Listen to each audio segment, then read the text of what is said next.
So I'm Don Rothenstein. As I say, I've known Terry for about a year and a half. Um, and I approached him with concerns I had about some of the nutritional topics he was talking about. And I come from a background of, well, aside from a career in consumer electronics, but I come from a whole food, plant-based nutritional education. I studied studied and got a degree from the Wellness Forum Institute. It's in Columbus, Ohio. Um, and going back further than that, my college education, I have a degree in chemical engineering from Cornell, and then I have an MBA from there. And then, as I say, right from there, I moved on to worked in a record store as a clerk. So six years of college, and then off to a record store. But it was a great job, probably the most fun job I ever had. And everything I've done looking back has actually contributed to what I will incorporate into what we talk about today. It's all part of the discipline and disciplinary approach to being well and not being well. So two big things we'll go through today. There's two PowerPoints. One is shorter than the other, and the first one's the shorter one.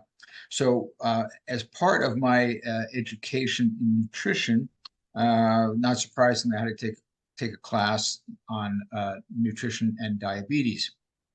And one of the assignments was to find somebody who had diabetes that you knew and talk to them.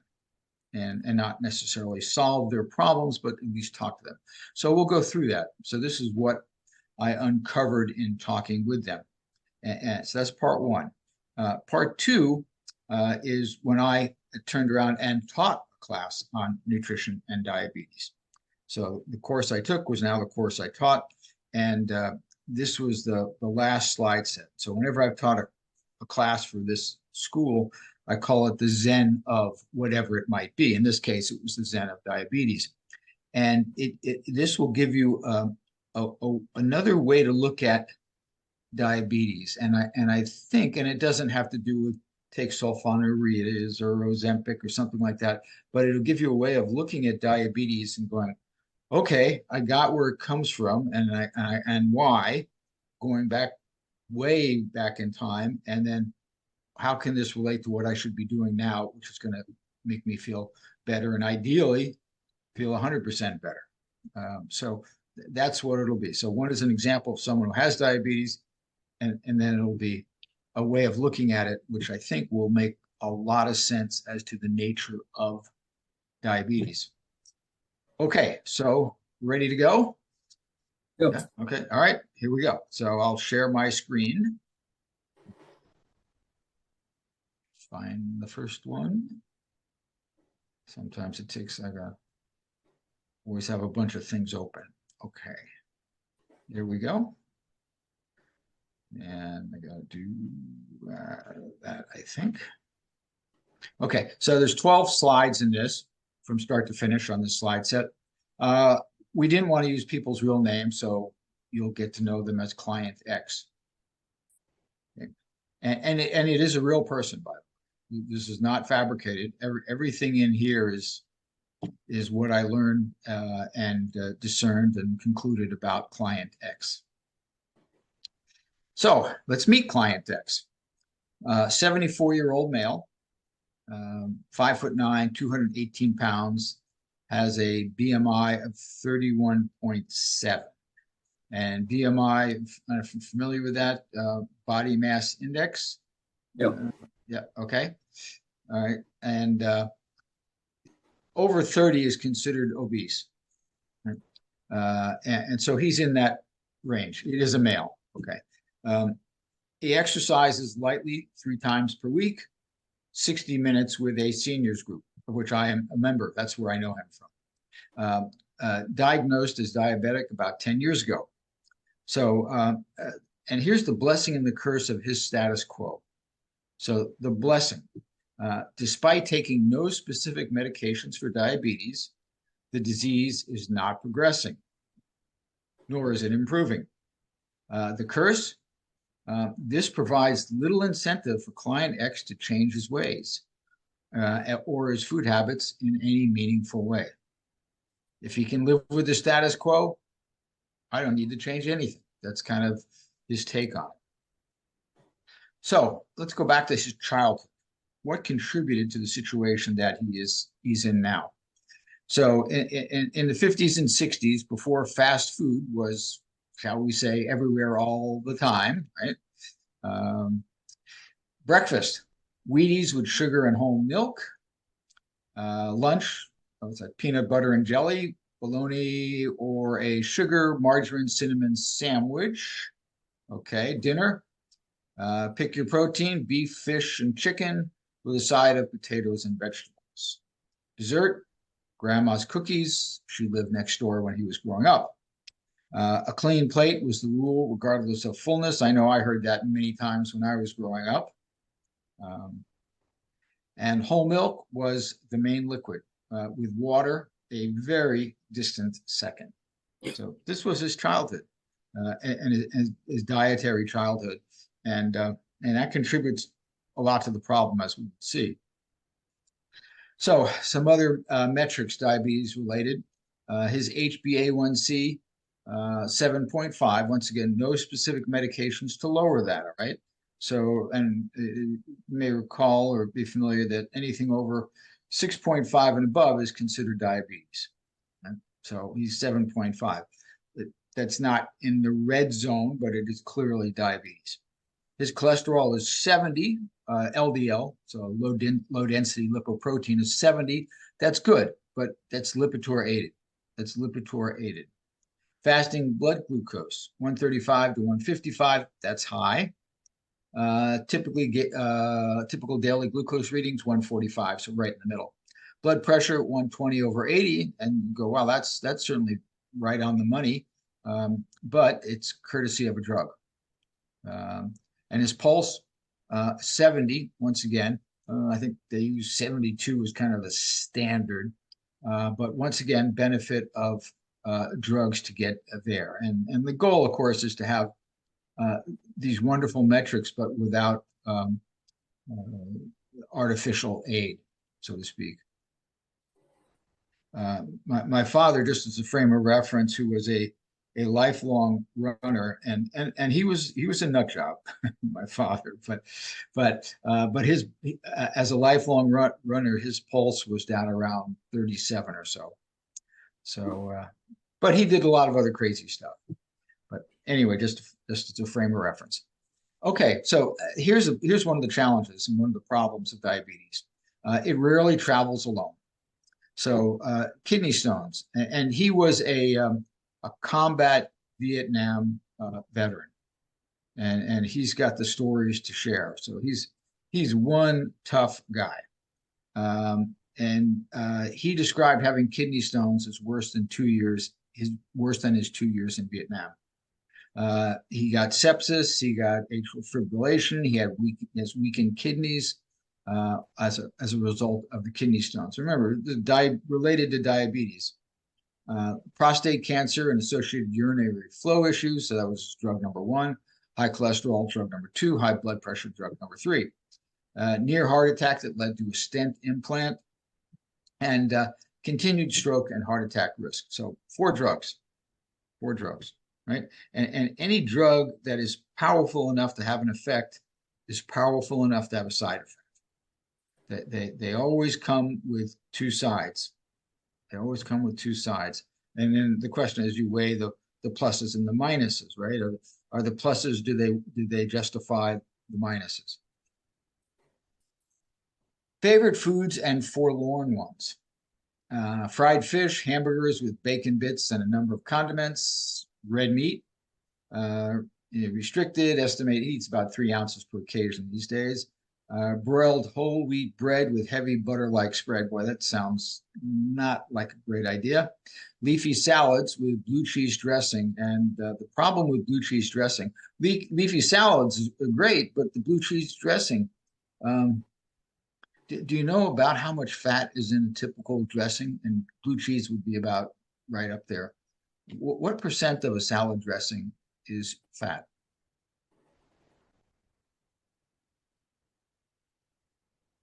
Uh, I'd guess maybe 40%. oh, I think you probably want, it's a good guess, but you probably want to So that's double it. low. Wow, 80%. Wow. Yeah, yeah, and I'll tell you an easy way so you can figure it out if you want for yourself, so you can evaluate the amount of fat in anything. Okay, so you just have to write down a couple of numbers, and then you'll know how to do it.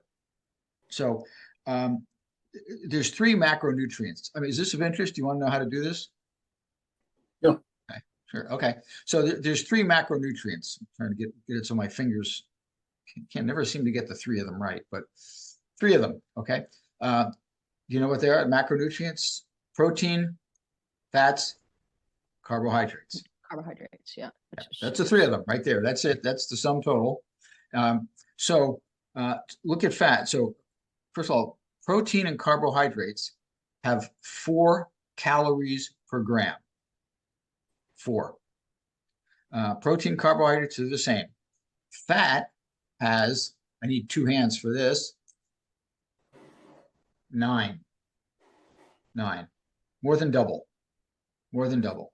And you can check this out on anywhere online that'll confirm that this is established science.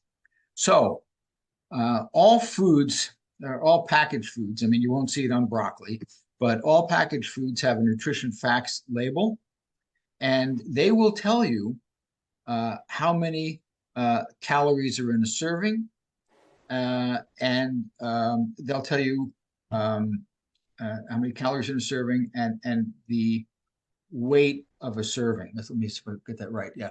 They'll tell you the weight. I'm sorry. They'll tell you the weight of a serving, and they'll tell you the calories of fat. So the trick is, and I may have these backwards, but the gist of it is they're giving you one metric in grams and another metric in calories. And you've probably heard of that analogy. It's like comparing apples and oranges. Well, that's what that is like. So calories are a unit of energy. Grams are a unit of weight. You can't compare them. You need a conversion factor. And that conversion factor is 9 calories per gram. So you can look at the nutrition facts label, and the best way to do it is the number, so I'm blitzing out at the moment, but the one that's in grams, you multiply it times 9. You now have the number of calories that is equivalent to.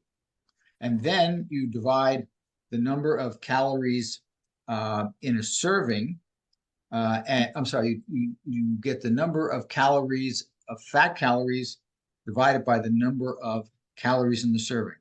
So let's say you take your blue cheese dressing. I'll make it easy. Let's say it's got 100. There's 100 calories in a serving. I'll make sure I'll do this with you so I get it right. Sorry, normally I have a nutrition facts label right in front of me here, but let's say there's 75 calories in a serving, and let's say there is typical, this would be typical, 50 calories of fat. Okay, we've now equated the serving size to the fat. So let's say there's 50 calories of fat in the serving, and the serving size is 75 calories, right? We got energy, perfect. 50 divided by 75, in this case, is 2/3. So that would be 66% fat. So you can look at any nutrition facts label, and do the conversion. But if you don't do the conversion, it's going to look very screwy. It's not going to be accurate. So that's how you can do the comparison. So for fun, do that sometime with all sorts of things, and you'll be amazed at the numbers you see. Just make sure you got units and measure the same. Okay, so here are some of the ones he's forlorn that he's given up. Lobster with butter, I guess that's kind of, you can't have one without the other, right? Milkshake, fried chicken wings, pizza with cheese. What's pizza without cheese? By the way, you can get pizza without cheese. I went through that transition myself. I grew up in a town that was half Italian, and there were must have been a small town. There must have been 20 pizza places in it. And as time went on, I decided to move away from the cheese. So what I used to do is order pizza with the cheese, and then I'd take the cheese off. I'd pull it off. Bad idea. Terrible. Tastes terrible. But if you have them make the pizza without the cheese, it can be pretty darn good. So you just got to start from the right way. So I learned by trial and error. Cashews, high fat, nuts are high fat, chocolate cookies, carrot cake, and movie popcorn with butter. What's movie popcorn without butter, right? All right, so those are the things he gave up. Some better choices. The Road Not Taken Yet. And this is a great book, I'll tell you right now. And there's some other books, but they all say about the same thing, and I'd say the same right thing. So this is Dr. Neil Bernard's Program for Reversing Diabetes. It's a very easily understandable book. It's not high tech in the slightest. It's not that long. It's got a lot of recipes in it too. And he's a very straight shooter. And I would say is easy to read. I don't think he's as entertaining as I am, but it's a great book to read. And it'll teach you a lot about diabetes that we're going to be going through here. This is kind of a background to the details there. So here's what his 3 dietary keys are for controlling diabetes and ultimately reversing it. Set aside animal products, including dairy. Keep vegetable oils to a minimum because all oil is fat. 120 calories per tablespoon. Doesn't matter what it is. Olive oil, extra virgin olive oil, soybean oil, rapeseed oil, doesn't matter. 120 calories per tablespoon. You can't pack any more calories in a tablespoon than you get from oil.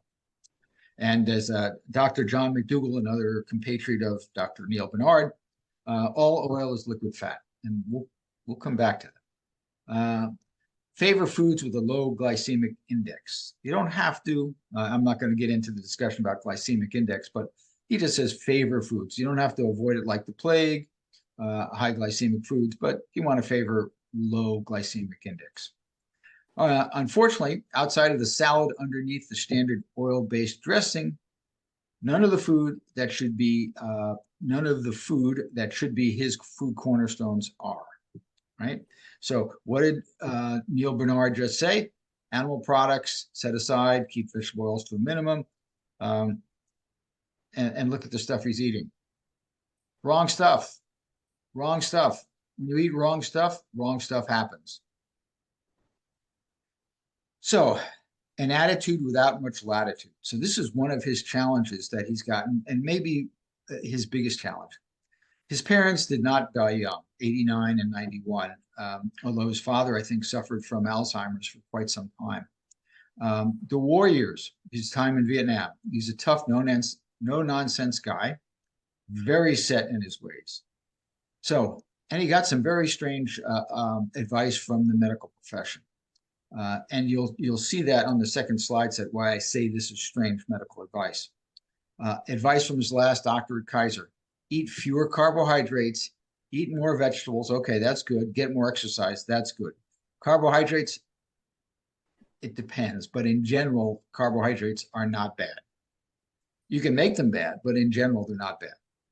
An assigned nutritionist told him to limit carbohydrates to 45 grams at each meal and keep them to 15 grams for snacks. And once again, carbohydrates as a term includes a lot of variation in there. But that's absolutely not the right thing to do. The best thing to do is to limit your carbohydrates. And we'll get to the secret behind it coming up in the next slide set. And arguably, maybe the most telling. Here's what he said. I do not follow diet suggestions for diabetes because they are too restrictive for my lifestyle. Okay, well, you make your choices and you live with the consequences. The genie in the bottle or the fly in the ointment. Fly in the ointment. I eat various foods depending on where I am with my wife, when she is hungry, what she cooks at home. Okay, so that's taking his control out of the picture, not necessarily a great thing to do. You want to be in control of your diet. So if client X's wife can get on board, he's got a chance. You can see she's responsible for a good portion of what he eats. As an example, motivator and provider. That's what she is, all of those, or she should have those roles. And does she take them? I know his wife. She's a very nice person, but they can be a tool for him being a plus, getting better, or not getting better. So here's what I would suggest for him. This is what I told him, my recommendations. Have her attend meetings with the doctors and with the nutritionist. Have her read Dr. Bernard's diabetes book, right? Have her read that as well as him. Sign up for a wellness forum at school I went to. They have cooking classes. Sign up for cooking classes. Learn how to cook. Learn how to cook without oil. I do not use oil for cooking. I never use it. I fight with my wife a little about it because she does, but I don't. And it turns out it's called water sauteing, is incredibly easy. I know it's incredibly easy because I did it. I learned it the first time I tried. I was able to do it. And I went into the first time I went to try it, I said, I'm never going to get this right. This is going to be abysmal failure. I'm going to burn down the house. And it worked just fine. No problem. It's really easy. There's I don't know how many videos there are on YouTube about how to water saute. Usually about 2 to 5 minutes long. It's an easy thing to do, and it's well worth it. So the key is to get her actively involved in his solution. The partner is the partner. They play a role. Other tools and tricks worth trying to keep him from dying. So these are some other things I suggested for him. Nudge to find that's whole food plant-based, WFPB, a whole food plant-based doctor and support team. You don't want your doctor telling you this is all a bunch of hooey, not the person you want to have. Chapter a week club, assign and then discuss, ideally with client X and his wife. So this is the Neil Bernard book in this case, a meal a week club. And these are all things that anybody can do with diabetes who wants to not have diabetes be their destiny. Meal a weekly club, charge them with finding one new food or recipe per week. So either find the food right from there or a recipe to make a meal. And I'll tell you a great place where you can go and you can find, I've read different things, but there's at least 2,000 recipes, whole food plant-based recipes on this website. It's Dr. John McDougall, and they're free. They're all free. Dr. John McDougall, and he admits he is not the cook. His wife is. His wife is the cook. So 2,000 recipes, whole food plant-based recipes for free. Great way to do it. I've eaten not lots of them. I haven't eaten hundreds of them, but I've eaten a bunch of them, and they're very good and easy to prepare. Some eat more so than others, but you'll see that. They tell you, like any other recipe, it tells you, here's what you do, here's what you need, here's how long it takes to prepare it. So offer to cook, and this is me again, giving him options for him. Offer to cook for them, he and his wife, once or twice a week. I'd literally go over to his house and, hey, I'll cook for you. Offer to food shop with them 1 or 2 times per month, because that's a skill set too. How do you shop in a store that is designed for them to sell stuff that keeps them profitable, right? A grocery store serves many good purposes, but one of those purposes is to not make you a healthier person. It's not that they're trying to make you unhealthy. It's just not what they're trying to do. They're trying to stay in business. Offer to accompany them to dinner 1 or 2 times per month. There's a whole way of when you go out to eat and being able to get your eyes on to look and how to find any menu, any restaurant, and be able to figure out how to eat healthfully in that restaurant. And there's a set of skills you can develop to do that, and they're pretty easy. Offer to accompany client X on his medical appointments as a counsel or an advisor. And also one of the other doctors, and that he's not a doctor per se, he's a PhD, but not an MD. T. Colin Campbell, who wrote a great book called The China Study. These are actual pictures of things from his recipes. They look pretty good, don't they? That's pretty good. And they're very healthy. They're very pro combating diabetes. And if you want, by the way, I don't have your email addresses, but if you do want to send it to me, I'll give you my email address. I will give you 10 books, and I've read over 100 on nutrition and health. And I out of that 100 plus, I can send you the 10 books that I found were the most instructive and the least overlapping. So easy to read for anybody, and they will give you, if you read the 10 books, you would have a very good picture of healthy eating, healthy living. So up to you. Okay, next. So targets, just around the corner or 1,000,000 miles away. We don't know with client X, but here they are. And each one gets a little more challenge, harder to do. But so first off, let's keep him from getting worse, right?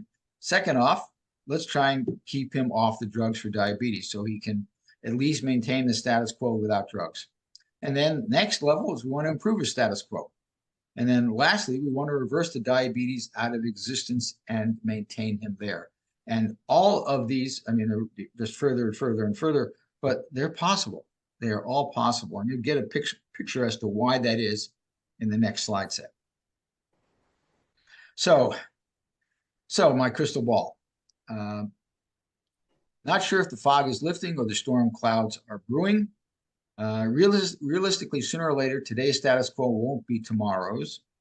The good news is the game could still go either way, as Client X's future is still all in his hands and in his head for now. So a phrase I use, and this isn't, and it's the task is not that big, but you'll get the idea.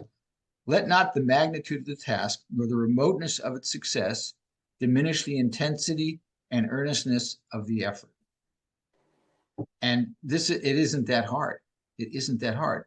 But if you do it the wrong way, it's real hard. So there is a right way. And as I think the next slide set, you're going to see what that right way is and why that makes sense. Okay, so that's number one. So that's the story of client X.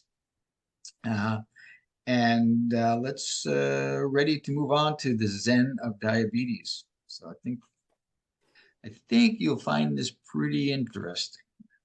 So here we go. And there's 19 or so slides in this.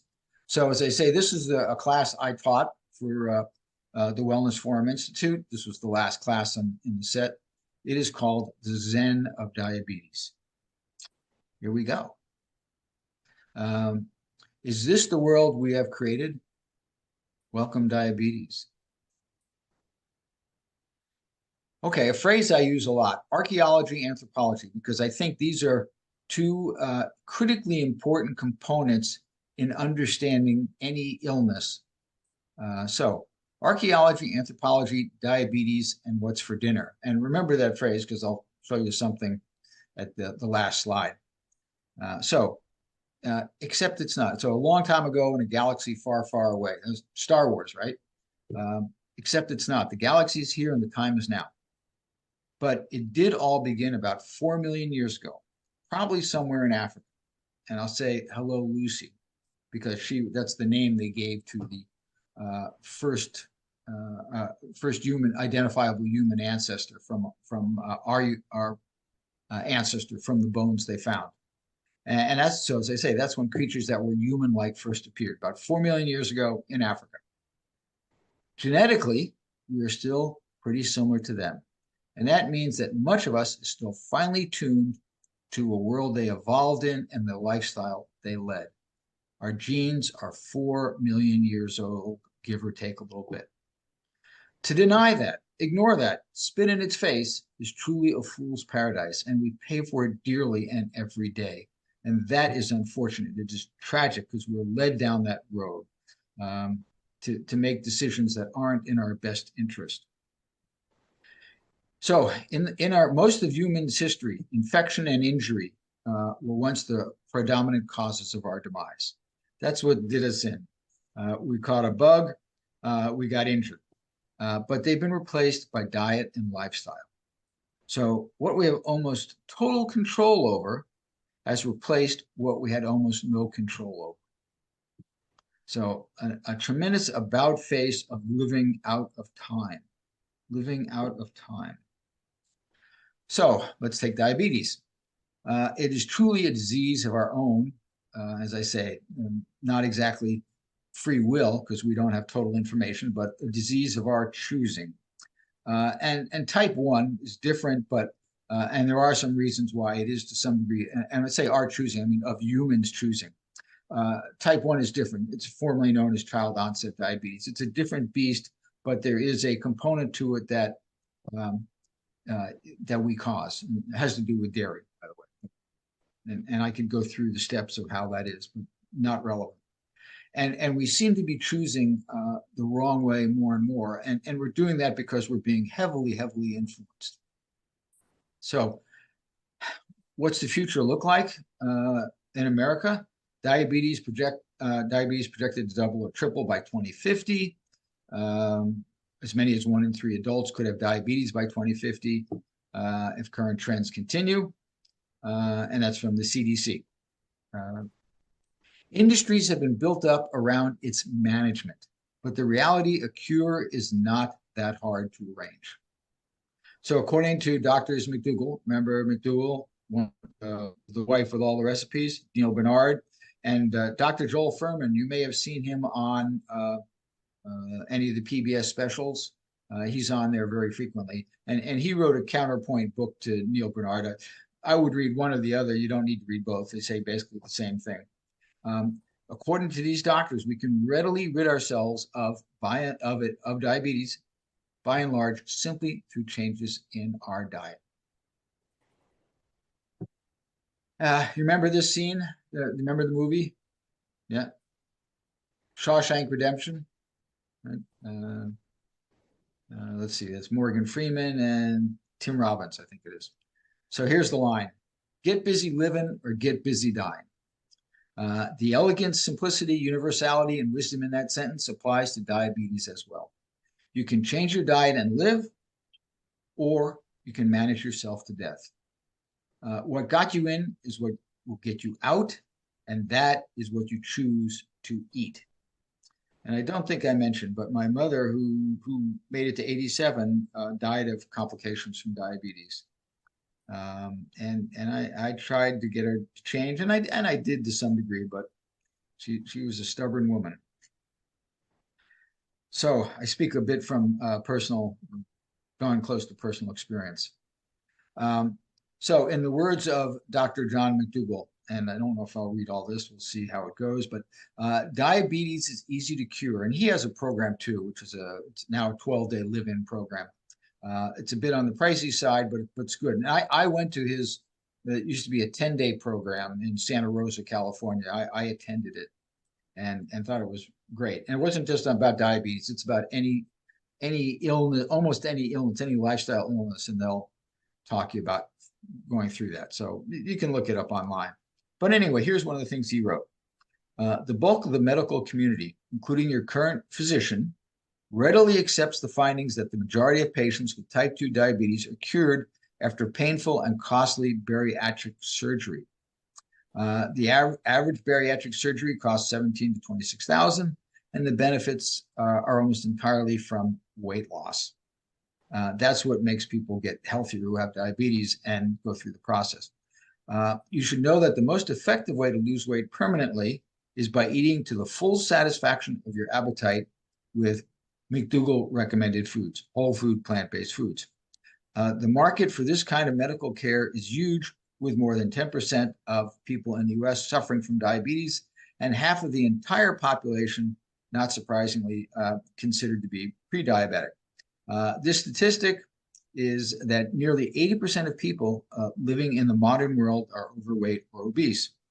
After 34 years of caring for thousands of patients, we can claim we have cured patients of their type 2 diabetes with adherence to eating what we recommend on the McDougall program. And his quote, "It's the food. It's the food." Remember, diet gets you in, diet gets you out. So diabetes is a disease, and diseases, and this is from Dr. T. Colin Campbell, All diseases are biological processes gone awry.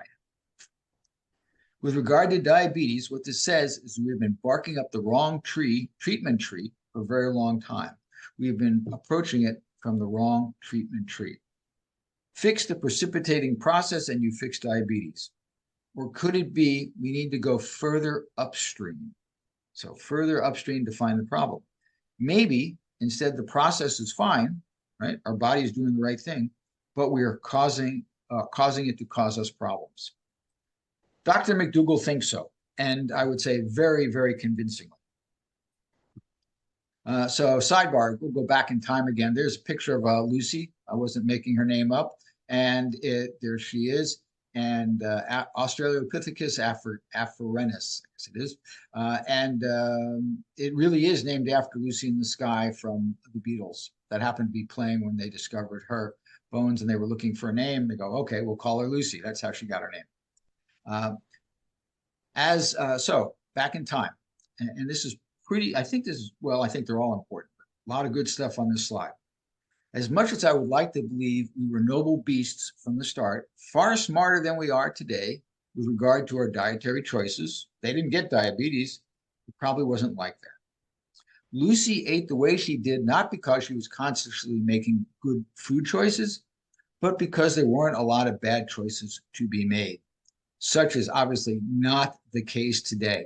The statistics are there's something like 17,000 new food products enter the market worldwide every year. It's a ridiculously large number. We are perfectly programmed to make the right dietary decisions for life 4 million years ago, but that's not the world we live in. So here are the things that we kind of lived by 4 million years ago, and you can see how these are survival trends 4 million years ago and absolutely not survival trends today. And that's why we're living out of time, so to speak. There's time juxtaposition. So 4 million years ago, these are all really good things. Eat everything you can. Don't worry about what it is. Why not? There were no Krispy Kreme or triple lattes on the planet yet. Mostly this meant fruits, roots, leaves, nuts, possibly some grasses. It was a vegan world, sparse as it might be. Fat, and more fat. We like that fat. It's what got you through, what got our ancestors through the next period of starvation, which happened often. Fat was the insurance that when our desired food wasn't available, we weren't going to starve. Pretty darn important. And there wasn't that much fat around. You couldn't get too much. It just wasn't there. Protein, if you could find enough food, you were fine here. You didn't have to worry about it. And I'll ask you, here's it's a rhetorical question. When was the last time you met anybody who's clinically diagnosed as being protein deficient? Have you ever known anyone who's clinically diagnosed as protein deficient? Doesn't happen. So let's talk specifically about animal protein. And let's be realistic. A much bigger issue, and this was 4 million years ago. So regarding animal protein, let's be realistic. A much bigger issue was avoiding you becoming some predator's protein dinner than you making any animal yours. That was our relationship to animal protein. And this whole concept about, you hear that we are hunter-gatherers, right? You probably heard that phrase. Well, I'll turn that around. We're not hunter-gatherers. If anything, we're gatherer-hunters. We're gatherers first, hunters second. And my teacher from the Wellness Forum cites an example. So let's just take it's 3 million years ago, right? And somehow you managed to take down a mastodon, right? Big elephant, right? And you've been chasing it for hours, if not days, and now it's dead. But I'll use the phrase, the wife and the kids, they're 2 miles away. How in the world are you going to get this thing back to them? And you can readily see the logistics of getting it back without losing it or getting it spoiled or getting eaten in the process. Hunting was not a high proposition, a high percentage proposition. And it still isn't today. Right? It still isn't. lions and tigers and bears and all that, most of the time they come up short. So let's talk about dairy. Dairy, so that's animal protein, dairy. There wasn't any except for human breast milk. Right? Temptation was a non-issue, and as was diabetes type 1, because without consuming cow's milk, diabetes type 1 didn't exist. So dairy wasn't part of our menu. There weren't any cows. And processed food, obviously the same thing. There weren't any plants. The nature of plants in those days were ones that grew out of the ground. None of them were built on top of it. It wasn't there. So that's where our genes are. That's where all our desires for food came from this world millions of years ago. So on a scale of 0 to 100, these are the things that drive us. And they're on our tongue, right? Well, salt, fat, maybe not so much, but sweetness, sugar, right? Salt, fat, and I'll talk about that in a second, and calories. All are foods that used to fit within that 0 to 100 range. That's all there was. So we're programmed for that. And what I would say, oh, fat. So, and the fat we used to eat, I would call it it was inherent in the food, and fat in and of itself it isn't very tasty unless you add spices and salt and sugar to it. Fat is pretty unappetizing, but all the fats we used to get when we were evolving were associated with part of food, and they were tasty. Okay, no need to worry about it. Limiters weren't needed. 0 to 100. We didn't need Herculean willpower. We didn't need any willpower. We couldn't screw it up if we tried. Today, those drives that applied then are still alive and well, but they're set firmly in the past. But today's foods can leave the 0 to 100 scale in the dust. If you could put a number to it of what is available today, what would it be? It doesn't top out at 100. It tops out at 200 or 300 or 4,000. Who knows? But whatever that scale of foods available to us that were 0 to 100, we figured out how to manufacture ones far in excess of that. And no wonder we are in big trouble of being big and all the damage that comes with it. Mix yesterday's DNA and today's foods and food supply, and you get today's diabetes epidemic. It is this juxtaposition again of natural desires living in a very unnatural world for those desires. So a little note on protein and fat. So we are not programmed to deal with the excess consumption of either, right? Because once again, there was no need. Our bodies are, our bodies are very, very efficient at what they allocate to energy and resources. If you didn't need it, we don't have it. And you couldn't get too much protein, you couldn't get too much fat. It didn't exist. So, and everything about us comes with an energy and biochemical need price. If it wasn't necessary, in this case for Lucy, just picture Lucy, we didn't have it. Too much, especially animal protein and fat, was a proverbial non-issue. As such, today we are lousy at correcting levels of too much of them. Protein, same sort of arrangement. We can break it down into amino acids and excrete it through the kidneys, but only to a very limited degree before we start stressing those mechanisms charged with doing that. So protein doesn't really make you fat. That's not the problem. It does get broken down into some stuff that's not so good for us. That's the problem with excess protein. But we don't need much of it. We're great recyclers of protein. Why? Because we had to be. There wasn't much around. Fat. As one would evolutionarily expect and want, we are superb at readily packing it away with minimal mechanisms for bringing the levels back down because we didn't need them. There was never that much. Flash forward to today, too much protein, particularly animal protein, too much fat, particularly saturated fat. And then as far as various vitamins and minerals, we don't excrete them very well either, especially the non-water soluble. So what are the non-water soluble ones? Vitamins A, D, E, and K are not water soluble. What are we? What's our body? We're water soluble. we're kind of a water solution. That's who we are. Got some skin containing it all, but we're water-based. So when we get too much A, D, and E, and K, which we very often do through supplements, we're getting too much, and our body has a minimal ability to bring those levels down. And these substances can be toxic in excess. And iron also falls into that category.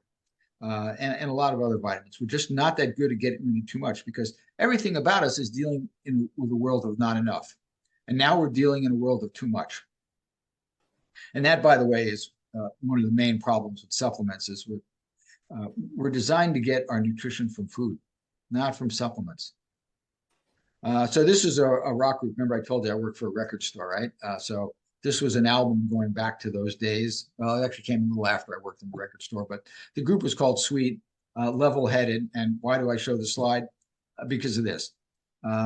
They had a song called Love is Like Oxygen. The line was get too much and you get too high, not enough and you want to die. And that's kind of apply that to sugar, same deal. So as I said, back to diabetes under the microscope.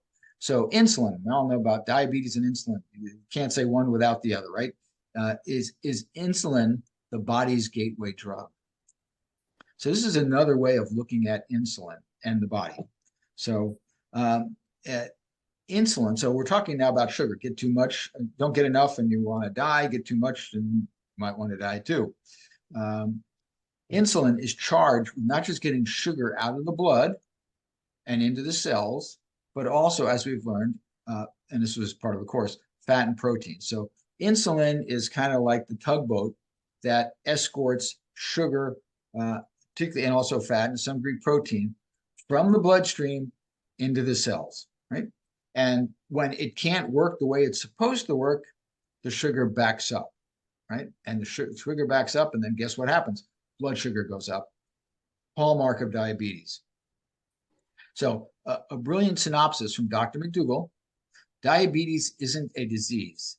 It is the body responding perfectly to the situation it is dealt with, namely too much fat in the cells, and it rightly shuts down the border, so to speak. We have too much fat in the cells.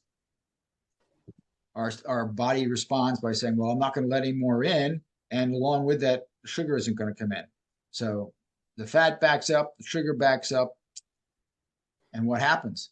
So sugar is then seen in the correct light, an innocent victim in the wake of the body doing the best it can in a situation it was not designed to deal with, because it never had to. Meanwhile, excess protein can literally crystallize out of the blood and all over the place, including the joints, and because we have limited capacity to excrete it, not without a price.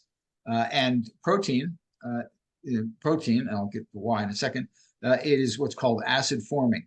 Excess protein forces us to leach neutralizing alkaline calcium from the bones. And that is how you get osteoporosis, right? So you all heard acids and bases, right?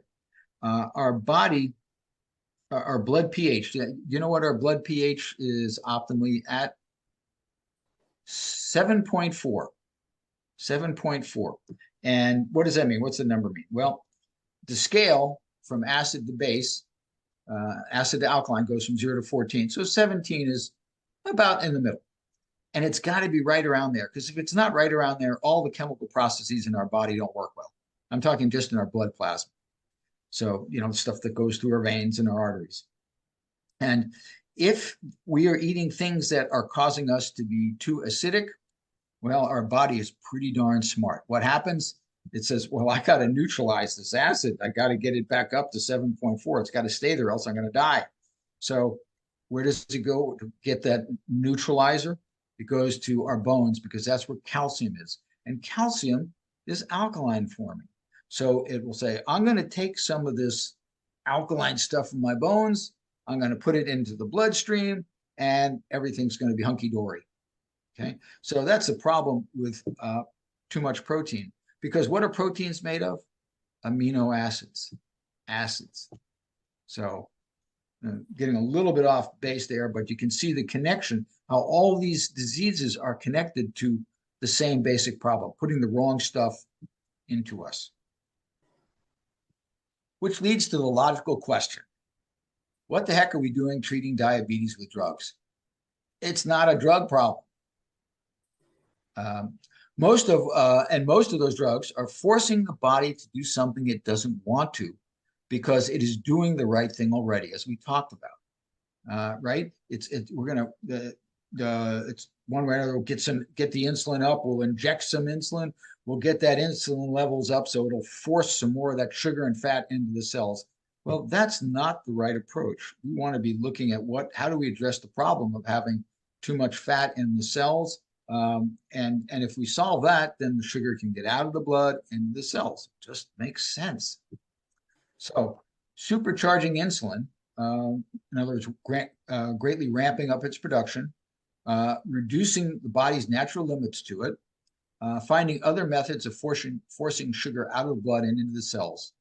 All are then seen in their correct light. And I might use the word insane. So forcing more insulin against the body's desire to do it, it's keeping it lower because it's doing the right thing. But here we are forcing it to do something it's not designed to do. And by the way, insulin, remember what I said, any drug or any hormone, insulin's a hormone, any of them that are powerful enough to have an effect are powerful enough to have a side effect. So we don't have tons of insulin going through us all the time, right? You've all heard, I eat a meal and the insulin goes up. Yeah, it does, because that's what it's supposed to do. You don't want to have too much insulin. It's a powerful substance. You don't want to have too much of it in your body at any given point in time. As your body needs it, all sorts of chemical triggers in there. Insulin production goes up. You don't need it, insulin production goes down. It's a powerful active substance. All the hormones are powerful active substances.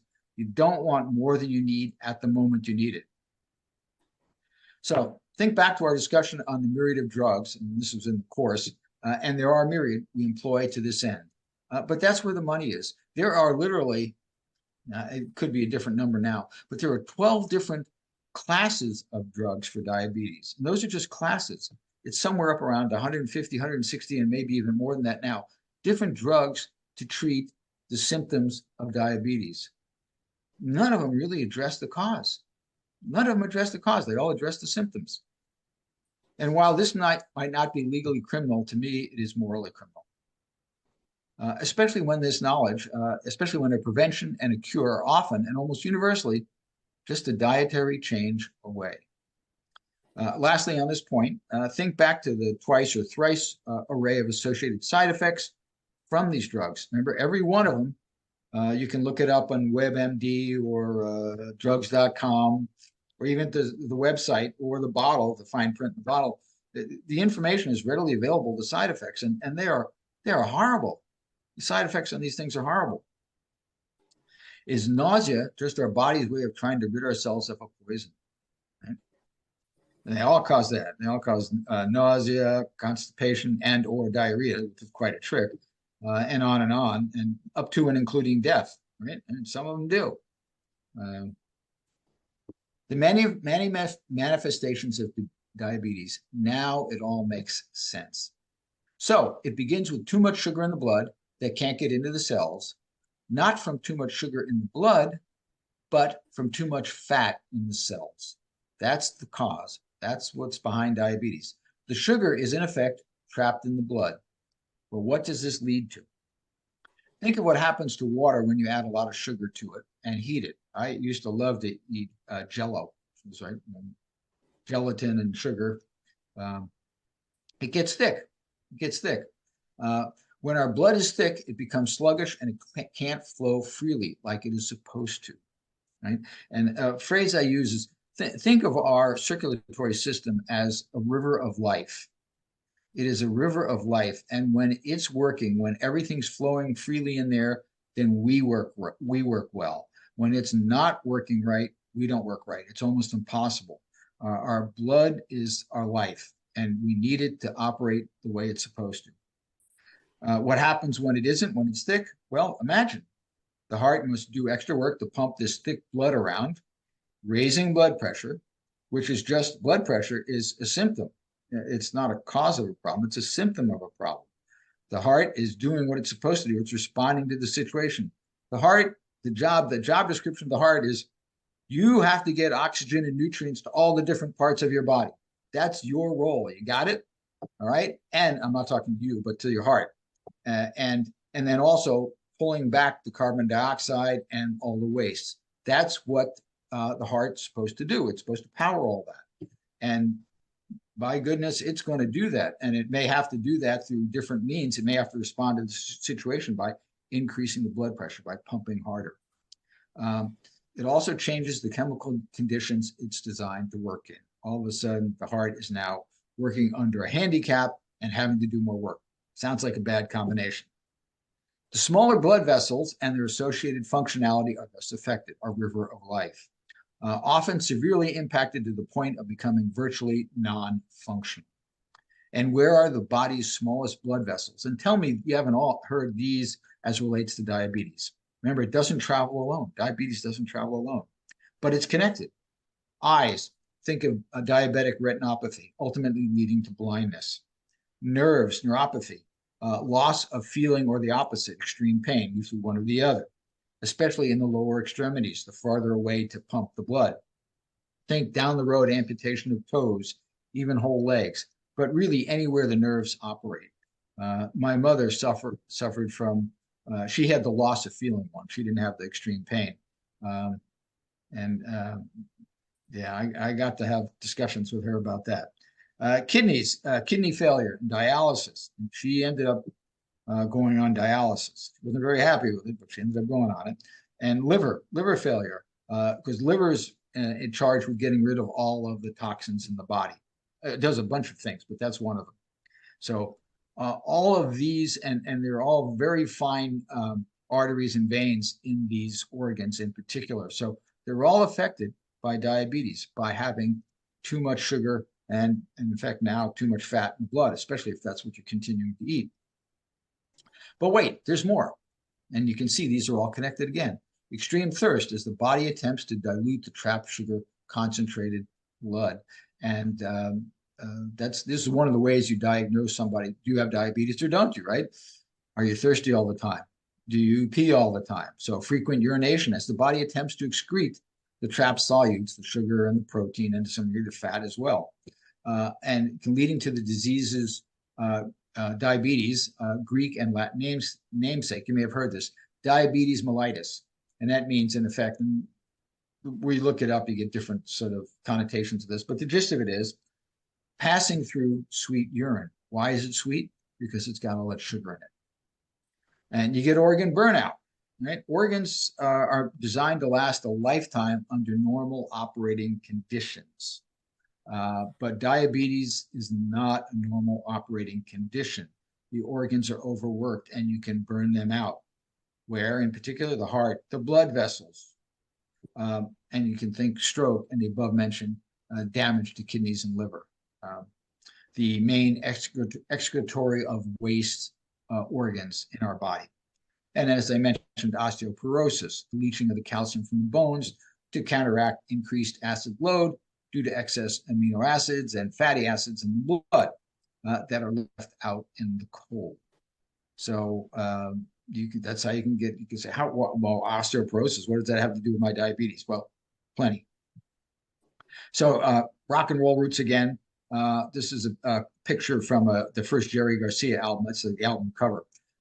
Here's a line from one of the songs. If the thunder don't get you, then the lightning will. What does this have to do with diabetes? If the direct ramifications of diabetes don't get you, then one of the many other traveling companions may do that. So that's the bad news. The good news is when you start to treat the diabetes, all these other ones get better. I can't say they're going to go away, but they'll all get better. So, in closing, a message from Mother Nature. Diabetes is not your destiny, either before you have it or even once you do. The key is to listen to your mother, not try to outsmart her or ignore her. I've got one addendum here, and then any questions you might have, and I think I've got a couple of questions that people have written in. I'll go through those. So I had mentioned this phrase before, archaeology, anthropology, anatomy, and what's for dinner. If you want to get this, I'll be glad to send you the slide set. It's a bunch of slides. It's more slides than what I've gone through, but it's more comprehensive too.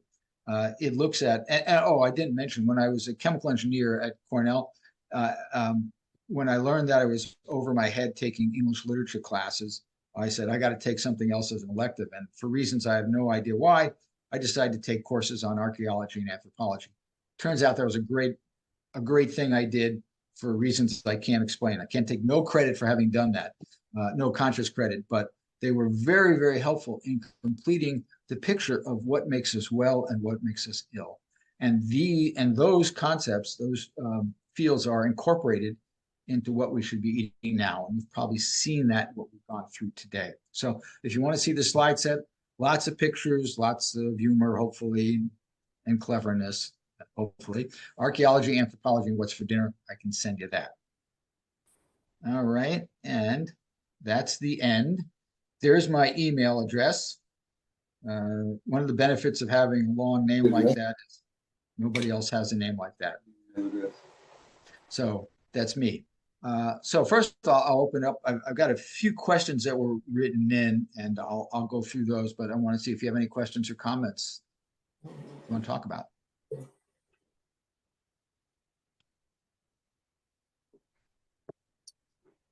Am I out of my mind, or? No, I had a quick question. Okay. So it seems like being overweight is the primary cause leading to diabetes. Yes. Yeah. But I guess my question is, because it seems like there's, so many different thoughts and theories out there these days. I mean, you've got vegetarians, you've got paleo, you've got carnivore diets, you've got all of these things. And, I have friends that do various ones, and they all are thinner and healthy. They're all thin and healthy. Even the ones that are on like the protein, carnivore diet, which I can't imagine doing. But I guess my question, and I remember years ago, I read a book called Born to Run. And I thought that was pretty interesting. It talks about how meat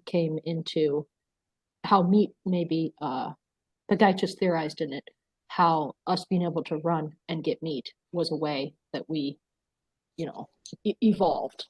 But anyway, I guess my question is, if being overweight is what ends up causing the diabetes, do any of these diets, like my friends that are, all, paleo or vegetarian or vegan or carnivore, if that, like take the carnivore one, for instance, that friend, I mean, she looks great. She's been carnivore for like 4 years. So, but I who don't do any of these weird diets, am terribly overweight. So I'm the one who's going to get diabetes. None of these people who are eating, completely different than what you're saying to eat. Yeah. Like, carnivore is 180 out from this, because pretty much all she eats is eggs, meat, and fatty meats, and coffee with cream. Like, that's it. So I don't know, and how can that be? Yeah, exactly. Yeah, exactly. yeah, it's good. So you must have gotten the unlucky genes, huh? I mean, yeah, maybe. Or I'm just kidding. Can't put the fork down. Maybe it's more like it. The funny thing about hunger is it's uncomfortable, right? Being hungry hurts. It is not a comfortable state. So you don't want to be hungry. And the best way to avoid being hungry is to eat the foods that will fill you up without making you sick. And I mean, there's a lot of stuff in what you asked, Sarah. So I'll try and address some of it. But meat. So from an evolutionary standpoint, meat was a great survival adaptation for human beings. Right? It made a lot of sense. When we couldn't get our preferred diet, which were plants, when we couldn't get that, our ability to consume meat and turn it into energy was a great adaptation. It beat the heck out of starving.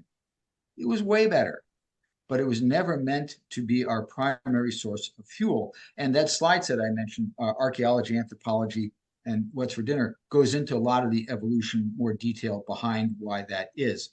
So it's and there's you may have heard of him. Did you ever hear of Jim Fixx, the runner? Mm. You can look I'm him not up. sure. Is that? Yeah, I'll look him up. Look him up. Jim Fixx, Fixx. He was a marathon runner. Was in great shape, great shape. Thin, all that, and he died in his 50s. And he was eating a lot of bad stuff, a lot of animal protein. And one of the problems with animal protein and the plus and minus of our body is there are certain things that can take a long time to impact us. Right? So eating a high protein diet doesn't kill you overnight. It's not like taking arsenic. Right? You can do it for an awfully long time without any manifestations. And some people can do it forever. Right? There are outliers. You know, I had to take classes on statistics. There are always things called outliers. And I'll give you one that you probably know of. You heard of Keith Richards from the Rolling Stones? Yeah, the guy's turning 80. He was a walking drugstore for many years. He doesn't take hard drugs anymore, hasn't in a long, long time. But he's an outlier. You know, that is not the formula for a long life. He's made it work for him. And by the way, if you look behind the scenes as to why he's still alive today, pushing 80, it's because, and he said it himself, he's a smart guy. He said, I have done exactly what I wanted to do all my life from when I was a teenager, all his life. So he's lived his passion, and that tends to make you keep you alive for a long time, but it doesn't work for everybody. So it's that Clint Eastwood line, are you feeling lucky, punk? You know, or are you not? Am I going to be Keith Richards, or am I going to be like the vast majority of people? So you have to keep that in mind. And you'll find in almost any diet that there will be examples of people that it works for. But still, once again, I don't want to be hungry. I am whatever I am. I'm never hungry. I eat basically a whole food, plant-based starch diet, and I can eat to being full. So as I said, hunger is uncomfortable. It's meant to be uncomfortable. It's our body's way of saying, you got to give me some fuel. You got to give me some food. So the other thing that happens is what I call the twin dilemma. The twin dilemma. So let's say you have twins and they're not identical. Right? So you got each twin gets some genes from the mother and some from the father, right? And depending on the luck of the draw, they can be dramatically different. So, and that can relate to our ability to put on weight or not put on weight. So imagine if your genes came from a world where there wasn't a lot of energy, there wasn't a lot of food. So being able to put on weight was a great survival trait. Right? Made a lot of sense. Hey, I can get by on less, and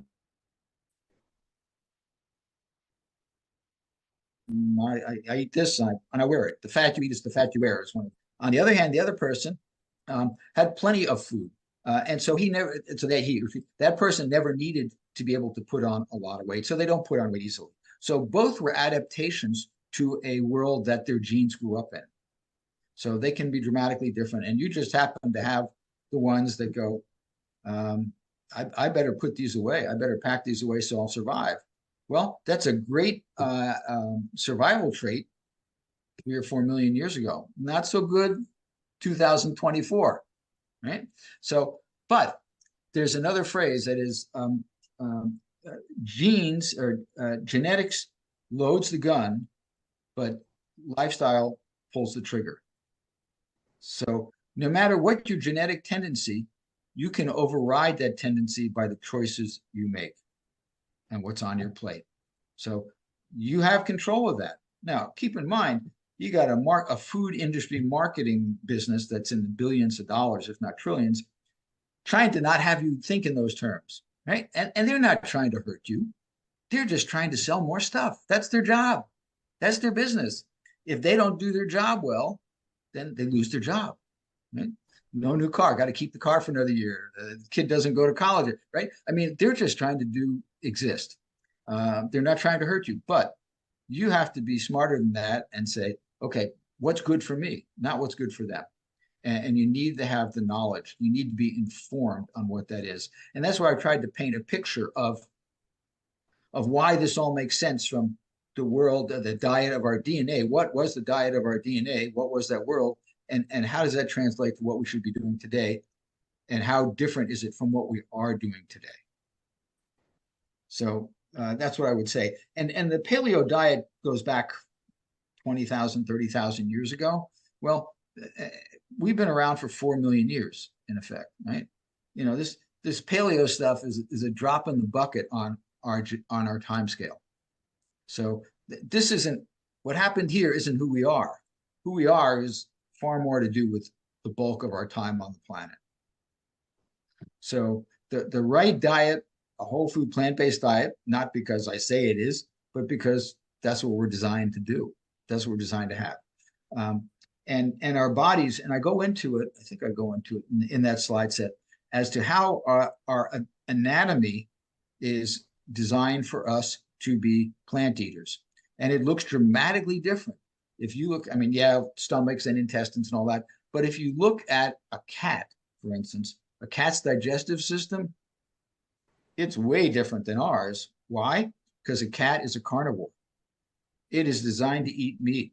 It likes the taste of meat without the spices, right? And, you know, before humans came around, cats, right, lions, tigers, etc., they ate meat. They ate it raw, right? They killed something, they ate it, and they did because it smelled good and they wanted it. That's their world. If you wave a donut in front of a cat, they're gonna go, "You're boring me here. I got no interest in this. You know, show me a mouse." Right? That's what turns me on. So they're designed for that, and their stomachs, as such, their whole digestive system is designed to get this meat in, extract the nutrients from it, and get it out of my body before it putrefies. So it's very streamlined.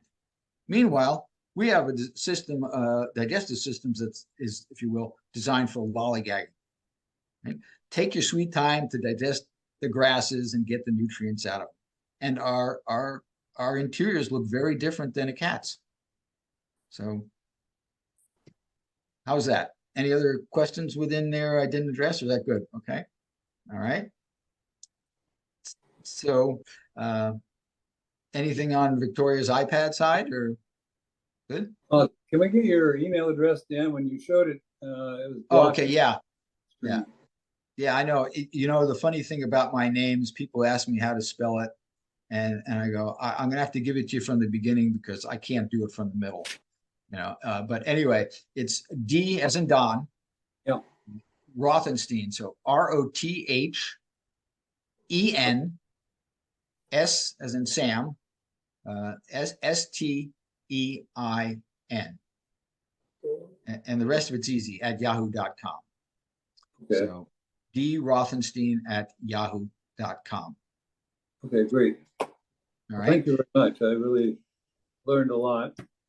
All right. Well, let me give you a couple of questions that have been in here. I'll just answer these pretty quickly. So people want to know what happened to patient X. Are they still alive? What changes have they made? And are they getting better? So it's a mixed bag for all the reasons I went into, right? They're still alive, so that's a good thing. And they're now, well, mid to late 70s. They have a much improved diet. It's not a diabetes elimination diet, but it's a much better diet. They don't have any more kidney stones. And they used to have, he would tell us we meet 3 times a week. He'd tell us if you've ever had kidney stone, I mean, it's just horrible. And he just, I mean, thankfully he was this Vietnam soldier, just a tough guy. And he gets through stuff that I wouldn't ever want to do. But he hasn't had any more kidney stones. He's lost some weight. He's still stable. No diabetes medications. So he seems to be doing okay, just from the level of changes he has made. And then another question is regarding diabetes. Then and this was a question I think you'd asked someone, one of the two you'd asked, are you saying all carbs are good or all carbs are bad? And it's neither of the above. Sorry, but it's not pretty. It's not simple, right? There's good carbs and there's bad carbs. So when someone says carbs, oh, I'm eliminating carbs, or I need to get more carbs, I need to get less carbs. The key is to get carbs in nature's package. In nature's package. So how did they arrange? So donuts and triple lattes are not carbohydrates in nature's package. Strawberries, blueberries, raspberries, those are nature's package. That all makes sense. That's how we're designed to take in and process healthfully carbohydrates. So minimal degrees of processing, and you might, and some people sometimes ask, and by the way, is it recognizable? Can you look at it and go, okay, I can see how that looks in Mother Nature, and its degree of intactness and recognizableness.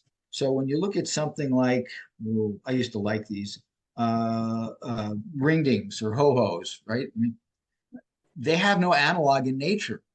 Right? They don't look like anything in nature. So they're pretty heavily processed. And that makes them not just visually, but from a digestive standpoint, unrecognizable to our body.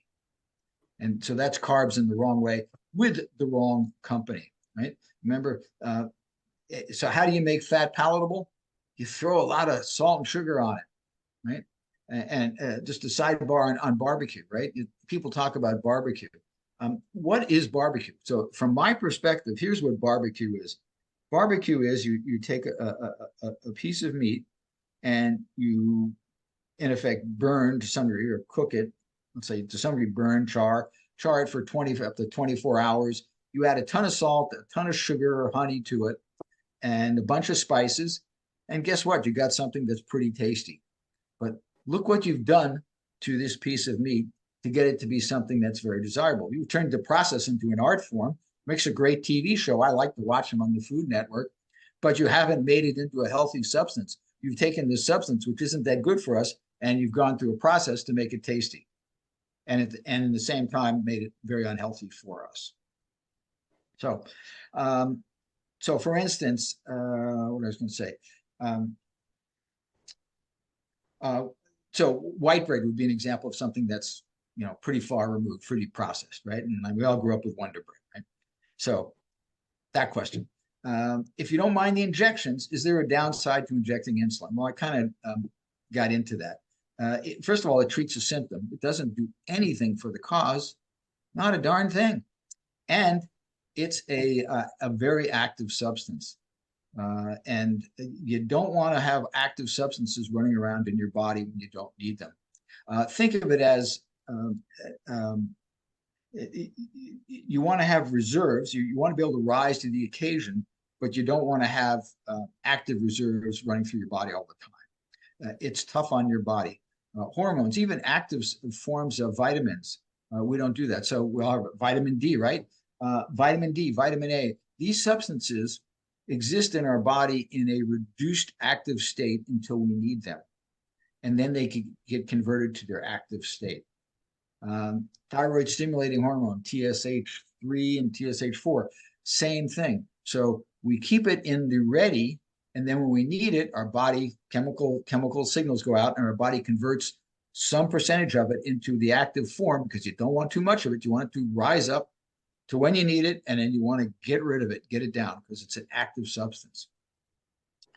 And the reality is, with insulin and with all these substances I just mentioned, vitamins and hormones, it is virtually impossible to get the right amount for you, because it varies by person, the right amount for you at the right amount at the right time, in the right duration, and with the right concentration curve. So how much of it, and with the right company, what other things does it need to work? Sometimes there are things it needs to work, right? It's like a football team. A great quarterback without a great team isn't a great quarterback, right? So you need to have the right company. And then even in the right form. So iron is an example of something where there's a right form and a wrong form. The wrong form, the body doesn't recognize, can't process effectively. The right form, it can. Called heme and non-heme iron, but I won't go down that road. And it damages, there's damage to us when these aren't correct. So maybe the disease gets a little slower, but it still progresses. But with insulin, who likes shots anyway? I mean, who wants shots? To this day, I try and avoid them like the plague. Diabetes, and here's another one. So to your point, Sarah, diabetes runs in my family. I'm doomed, right? No, not at all. As I said, genetics loads the gun, diet and lifestyle pulls the trigger. Genes, for the most part, have not changed for eons. but the disease rate has. So something's changed. It's not the genes. It's what we decide to put in our mouths. Okay, another one. I think this is the last one. Did I hear you correctly? Diet and most diseases are connected. And the answer to that is yes. And I wrote down a list of just some of the diseases that are associated with diet. Okay. And these are just, this is a partial list. So we already covered diabetes. We now know sort of why, hopefully exactly why. But here's the partial list. You ready? Heart disease, heartburn. And I can go through the mechanisms on all these if you want, but heartburn, stroke, cancer, autoimmune spectrum. And there's about 80 different diseases in that spectrum of autoimmune. Alzheimer's, metabolic syndrome, and there's a bunch of those. Gallstones, kidney stones, cavities, like in your teeth. Gum disease, kidney disease, liver disease, osteoporosis, constipation. And these are not just age-related. I'm going to read these to you. These are somewhat age-related, but not just age-related.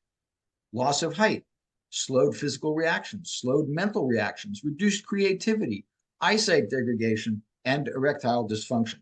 Those are all related to diet to some degree, between 100% and a smaller percentage, but all have a component related into the decisions we make as to what we're going to eat. Diet gets you in, diet gets you out. Eat the diet of our DNA. And think of our bodies as cars. So your car, what do you put mostly into your car? Gas, right? Gas. And it darn well better be the right gas. Right? You don't put the right gas in, and it doesn't like it. It doesn't work very well. It doesn't last as long. And we take it for granted now, but because everybody who produces gas has got the formula down. They know how to do it. But it is a very exact formula. And if you don't do it, it doesn't work well. It's the same with our bodies. If you don't get the exact right fuel, things go astray.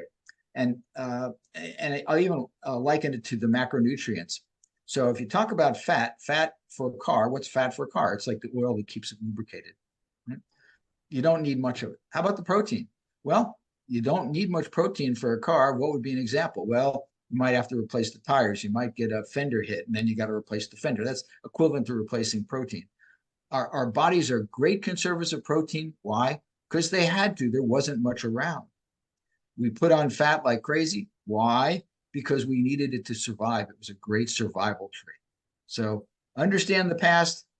You understand what we should be doing today. All right. So there you go. If you want the slide set or the 10 books to read, be glad to share them with you. Any other questions you have? I had one other question. Okay. What is your recommendation for the macros, the percentages, how they should break down? Oh, yeah. Good question. In your daily. Mm-hmm.